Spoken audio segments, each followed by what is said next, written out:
সিরাজগঞ্জের শাহজাদপুরে হাসি খাতুন নামে 23 বছরের এক গৃহবধূকে শ্বাসরোধে হত্যার অভিযোগ উঠেছে তার স্বামীর বিরুদ্ধে। ঘটনার পর থেকে অভিযুক্ত স্বামী জাকারিয়া হোসেন পলাতক রয়েছেন।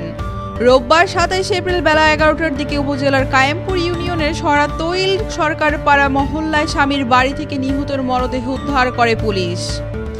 নিহত হাসি খাতুন উল্লাপাড়া উপজেলার পঞ্চক্রোশী ইউনিয়নের সাতবাড়িয়া গ্রামের আবু সাইদ ফকিরের মেয়ে।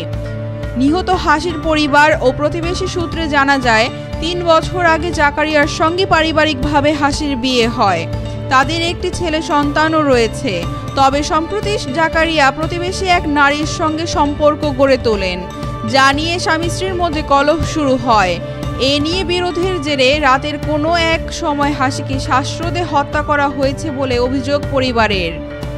নিহতের বোন খুশি খাতুন বলেন, প্রথমে আমাদের জানানো হয় যে হাসি স্ট্রোক করে মারা গেছে।